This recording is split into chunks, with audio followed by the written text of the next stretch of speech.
জয় রাধা মাধব। স্বপ্নের ফলাফল বিচার চ্যানেলটিতে জানাই আপনাদের সুস্বাগতম। বন্ধুরা, আজকের স্বপ্নের বিষয়টা হলো স্বপ্নে আয়না বা দর্পণ দেখলে কি হয়। হ্যাঁ বন্ধুরা, আজ আমি আপনাদের স্বপ্নের মধ্যে আয়না বা দর্পণ দেখতে পাওয়ার ব্যাখ্যা বলতে যাচ্ছি এবং তার সাথে সাথে এটাও বলবো স্বপ্নের মধ্যে কিভাবে বা কী অবস্থায় আয়না বা দর্পণ দেখতে পেলে আপনাদের জন্য শুভ ফল হবে এবং স্বপ্নের মধ্যে কিভাবে বা কী অবস্থায় আয়না বা দর্পণ দেখতে পেলে আপনাদের জন্য অশুভ হতে পারে তা নিয়েও বিস্তারভাবে আলোচনা করব।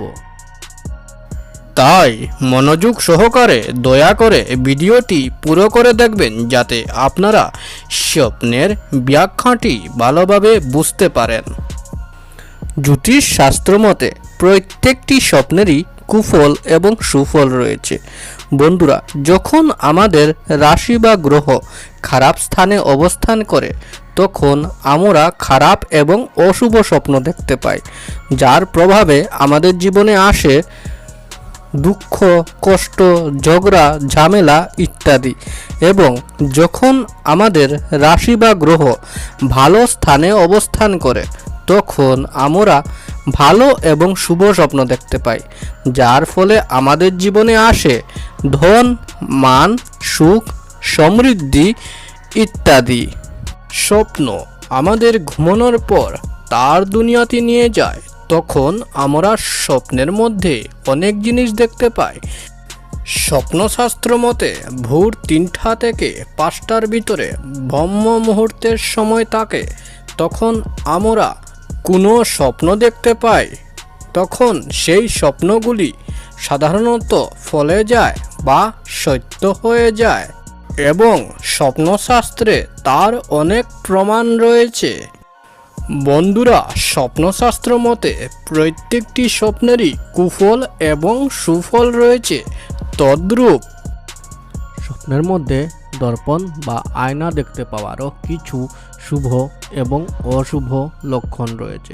বন্ধুরা, প্রথমে আমি স্বপ্নের মধ্যে আয়না বা দর্পণ দেখতে পাওয়ার অশুভ লক্ষণগুলি আপনাদের বলতে চাই, যাতে আপনারা তা দেখে সচেতন হতে পারেন।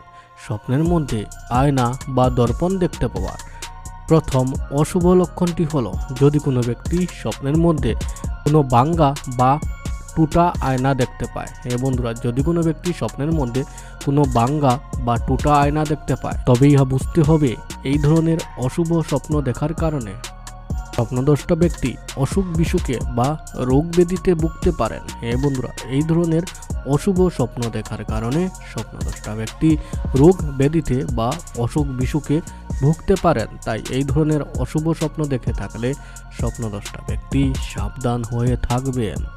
স্বপ্নে আয়না বা দর্পণ দেখতে পাওয়ার দ্বিতীয় এবং শেষ অশুভ লক্ষণটি হলো যদি কোনো ব্যক্তি স্বপ্নে কোনো নোংরা বা পুরনো আয়না দেখতে পায়। হ্যাঁ বন্ধুরা, যদি কোনো ব্যক্তি স্বপ্নের মধ্যে কোনো নোংরা বা পুরনো আয়না দেখতে পায় তবে ইহা বুঝতে হবে এই ধরনের অশুভ স্বপ্ন দেখার কারণে স্বপ্নদ্রষ্টা ব্যক্তির আর্থিক ক্ষয়ক্ষতি বা দুর্ভাগ্যের প্রতি সংকেত মনে করা হয়। হ্যাঁ বন্ধুরা, এই ধরনের অশুভ স্বপ্ন দেখার কারণে স্বপ্নদ্রষ্টা ব্যক্তির ব্যবসা বাণিজ্যে বা আর্থিক ক্ষয়ক্ষতি হইবার প্রতি সংকেত মনে করা হয়।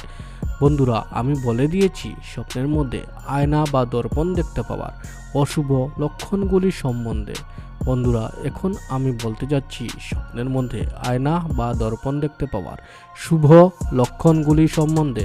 স্বপ্নের মধ্যে আয়না বা দর্পণ দেখতে পাওয়ার প্রথম শুভ লক্ষণটি হলো যদি কোনো ব্যক্তি স্বপ্নে কোনো আয়না বা দর্পণে নিজের ছবি দেখতে পায়। হ্যাঁ বন্ধুরা, যদি কোনো ব্যক্তি স্বপ্নের মধ্যে কোনো আয়না বা দর্পণে নিজের ছবি দেখতে পায় তবে ইহা বুঝতে হবে এই ধরনের শুভ স্বপ্ন দেখার কারণে স্বপ্নদ্রষ্টা ব্যক্তির মান সম্মান লাভের প্রতি সংকেত মনে করা হয়। হ্যাঁ বন্ধুরা, এই ধরনের শুভ স্বপ্ন দেখার কারণে স্বপ্নদ্রষ্টা ব্যক্তির মান সম্মান বৃদ্ধি পাবে। স্বপ্নে আয়না বা দর্পণ দেখতে পাওয়ার দ্বিতীয় এবং শেষ শুভ লক্ষণটি হলো যদি কোনো ব্যক্তি স্বপ্নে নিজেকে আয়না বা দর্পণ পরিষ্কার করতে দেখে। হ্যাঁ বন্ধুরা, যদি কোনো ব্যক্তি স্বপ্নের মধ্যে স্বচ্ছ বা পরিষ্কার পরিচ্ছন্ন আয়না বা দর্পণ দেখতে পায় বা নিজেকে আয়না বা দর্পণ পরিষ্কার করতে দেখে, তবে ইহা বুঝতে হবে এই ধরনের শুভ স্বপ্ন দেখার কারণে স্বপ্নদ্রষ্টা ব্যক্তি খুব শীঘ্রই কোনো সুসংবাদ বা কোনো সুখবর পেতে চলেছেন। হ্যাঁ বন্ধুরা, এই ধরনের শুভ স্বপ্ন দেখার কারণে স্বপ্নদ্রষ্টা ব্যক্তি খুব শীঘ্রই কোনো সুসংবাদ বা কোনো সুখবর মিলবার প্রতি সংকেত মনে করা হয়। বন্ধুরা, আমি বলে দিয়েছি স্বপ্নের মধ্যে আয়না বা দর্পণ দেখতে পাওয়ার শুভ এবং অশুভ লক্ষণগুলি সম্বন্ধে। বন্ধুরা, যদি আপনাদের স্বপ্নের মধ্যে আয়না বা দর্পণ দেখতে পাওয়ার এই ব্যাখ্যাটি বুঝতে কারোর মনে কোনো অসুবিধা হয়ে থাকে বা যদি কারোর মনে কোনো প্রশ্ন থেকে থাকে, তবে আমাদের কমেন্ট করে নিশ্চয় জানাবেন এবং যাওয়ার আগে ভিডিওটি আপনার বন্ধুবান্ধবদের সাথে শেয়ার করবেন, যাতে তারাও এই স্বপ্নের ভিডিওটি দেখে উপকৃত হতে পারে। বন্ধুরা, যারা নিজের মাতা পিতার সেবা করেন তারা ভগবানের খুবই প্রিয় হন এবং ভগবানের আশীর্বাদ ওই ব্যক্তির উপর থাকে। কোনো অশুভ শক্তি ওই ব্যক্তির কোনো ক্ষতি করতে পারবে না। বন্ধুরা, যদি আপনাদের এই ভিডিওটি ভালো লেগে থাকে, তবে আপনার স্বপ্নের ফলাফল বিচার চ্যানেলটিকে লাইক, শেয়ার, সাবস্ক্রাইব নিশ্চয় করবেন। আপনাদের আশীর্বাদ এবং ভালোবাসার কারণেই আজ আমি আপনাদের কাছে স্বপ্নের ভিডিও নিয়ে আসতে পারছি এবং আশীর্বাদ রাখবেন বন্ধুরা, যাতে আমি আগামী দিনেও আপনাদের জন্য আরও ভালো ভালো স্বপ্নের ভিডিও নিয়ে আসতে পারি। এবং ভগবানের কাছে প্রার্থনা করি বন্ধুরা, যাতে আপনারা সবাই সুস্থ এবং ভালো থাকেন। তাহলে আজকের মতো চলি বন্ধুরা, জয় রাধা মাধব।